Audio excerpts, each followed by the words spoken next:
Alors, c'est la question à 1 million de dollars, hein, 50 ou 75 points de base pour jeudi. De combien la BCE va relever ses taux d'intérêt jeudi? Bonjour Nicolas. Bonjour David. Nicolas Gottsman, responsable de la recherche et de la stratégie à la financière de la Cité. On sent quand même qu'on est parti pour une hausse plus agressive de 75 points de base. On sent que cette hypothèse s'impose de plus en plus au sein du Conseil des gouverneurs, avec, il est vrai, une inflation qui augmente. On est passé à 9,1%. Nous, on était à 8,9% en juillet. Ça accélère toujours. Donc, elle est un peu cornérisée, la BCE. Alors oui, l'inflation accélère toujours et malheureusement, on est à peu près persuadé que ça devrait continuer pour les prochains mois, en tout cas au moins jusqu'à l'automne et peut-être même encore un peu pendant l'hiver. Donc effectivement, il y a un corner qui s'oppose à la BCE, mais cela dit, le mandat de la BCE est de viser une inflation qui est à 2% à moyen terme, c'est-à-dire qu'elle doit normalement faire abstraction de l'inflation qui est réalisée, donc celle qu'on voit à 9%, et de regarder dans les marchés financiers et dans les attentes des consommateurs à quel point on attend les anticipations d'inflation, on va dire à 2 ou 3 ans. Or, le niveau d'inflation qui est atteint sur ces indicateurs-là, on est plutôt à 2,2% pour le moment.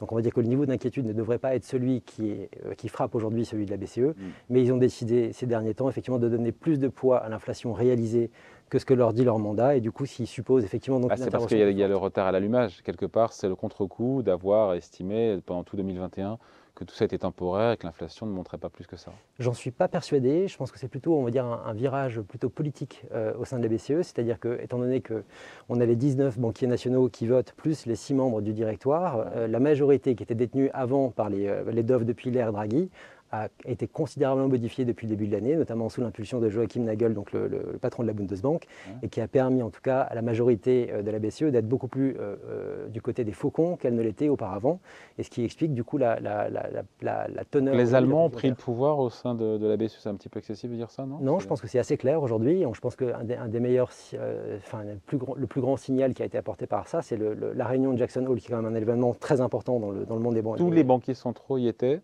Sauf Christine Lagarde, qui n'était pas là, et Isabelle Schnabel, donc, qui est membre du directoire, a participé. Et surtout, je pense que c'est là où il y a un peu un problème, c'est que le discours qu'elle a prononcé est extrêmement structurant pour la Banque Centrale Européenne. Elle a quasiment mis, on va dire, au placard l'idée de la revue de politique monétaire qui avait eu lieu l'année dernière, et a décidé aujourd'hui, a annoncé en tout cas que la BCE était prête, on va dire, à agir assez fortement. C'est un discours qui est d'une telle importance que normalement on pourrait s'imaginer qu'il soit prononcé par la présidente de la BCE. Ça n'a pas été le cas. Et on a vu également que les plus, on va dire, présents sur les plateaux télé, dans les interviews et dans les discours sont évidemment, notamment Joachim Nagel, donc le président de la Bundesbank, et également le représentant de la Banque des Pays-Bas. Et donc on a une tonalité qui est donnée aujourd'hui par la Banque Centrale Européenne qui est beaucoup. Mais ils ont la majorité? Ils ont aujourd'hui la majorité depuis le début de l'année, assez clairement, oui. Mais en nombre de voix? En nombre de voix, oui, absolument. On va dire avec les petits pays de la zone euro, les 19 pays de la zone euro, on arrive à obtenir assez facilement une majorité. Et je pense que l'ère Draghi, qui était quand même assez curieuse par le passé, c'est que Draghi arrivait notamment à tenir la majorité, notamment en donnant son orientation avant même de se mettre d'accord avec les autres, ce qui obligeait les autres en gros à suivre son discours. Donc il tenait tout ça un peu avec la force, et c'est un peu une sorte de vengeance aujourd'hui qu'on assiste, et je pense surtout que la hausse de l'inflation permet surtout d'avoir un discours politiquement qui tient la route avec la nécessité de hausse des taux. Malheureusement, quand on regarde les sous-jacents de ce qui se passe au niveau de l'économie de la zone euro, on a une situation qui est très différente, notamment avec celle des États-Unis, et je pense que c'est là où on a vraiment un problème au sein de la zone euro, c'est qu'on a une banque centrale européenne qui se met un peu dans les pas de ceux de la Fed, c'est-à-dire avec une nécessité de resserrement monétaire assez agressive.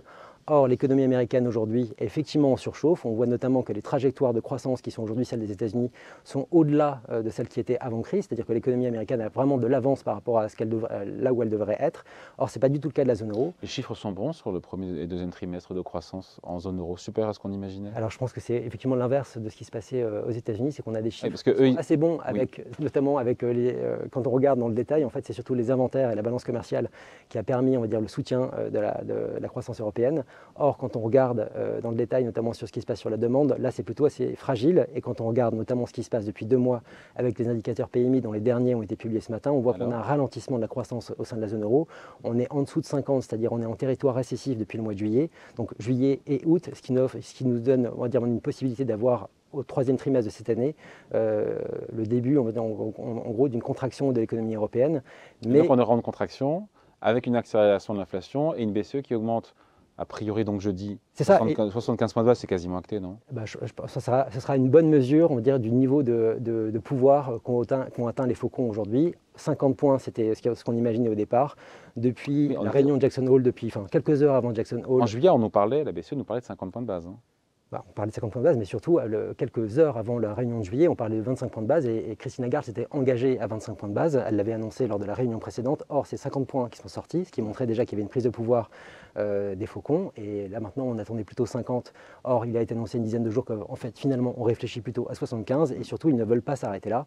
Et on voit qu'ils C'est trop, ça va trop loin, encore une fois. On a l'euro qui complique la donne. On a un euro qui est passé sous la barre de la parité. On a 0,99 contre $1. Ça, c'est encore un paradoxe. C'est-à-dire qu'on a des banquiers centraux qui aujourd'hui estiment que la Banque centrale européenne est en retard sur la hausse des taux et que cela explique la baisse de l'euro. Or, quand on regarde la baisse de l'euro, on voit qu'elle est parfaitement corrélée à ce qui se passe sur le front énergétique et notamment la dégradation des termes commerciaux de la zone euro. On avait un excédent commercial qui était très important encore l'année dernière. La dégradation de ces termes commerciaux sur le plan énergétique fait que la balance commerciale européenne est passée du côté des déficits. Et vous voyez que la situation et l'évolution de l'euro dépend fortement de cet indicateur-là, qui n'a rien à voir avec ce que peut faire la BCE. Oui, mais en même temps, la BCE, elle doit regagner en crédibilité, comme l'a fait pour ne pas avoir vu venir cette inflation qui est aussi forte, même si les indices PMI, vous écoutez, effectivement, sont inquiétants. Est-ce qu'elle a d'autres choix que de ne pas être agressif comme la Fed? Je crois que oui, elle peut expliquer justement que ce qui se passe aujourd'hui sur l'inflation de la zone euro. Avec une inflation qui accélère, alors qu'aux États-Unis, elle se tasse légèrement. Oui, absolument. Ce qui montre d'ailleurs en fait, la force de l'impact de l'énergie sur l'inflation européenne. Et quand on regarde un petit peu dans le détail, effectivement, on voit que l'énergie compte à peu près pour la moitié de l'inflation en Europe, mais on voit surtout que l'ensemble des autres prix en fait, sont en train de s'adapter justement à cette hausse des prix de l'énergie. Donc en fait, on a simplement une adaptation rapide et néfaste, on va dire, de l'économie européenne à des prix énergétiques très élevés, mais dont la cause n'est pas l'action de la BCE. Et du coup, elle veut répondre, la Banque centrale européenne pense qu'elle va pouvoir aider la zone euro en freinant le niveau d'activité de la zone euro, alors que ce niveau d'activité est d'ores et déjà freiné par la hausse des prix de l'énergie. Donc, que vous écoutez, on finit là-dessus, c'est une erreur de politique monétaire. Hein. Eh bien, ça serait la troisième de la BCE et de la même source, avec une ampleur encore différente. Mais on a eu la même problématique en 2008, c'est-à-dire une réaction au prix de l'énergie qui a enfoncé la zone euro dans une crise plus sévère qu'elle ne l'aurait pu l'être à cause de son action. En 2011, même chose. Et là, elle s'apprête à faire exactement la même répétition des erreurs. Avec des marchés qui ont quand même relativement anticipé ce resserrement de 75 points de base. Il n'y a pas de...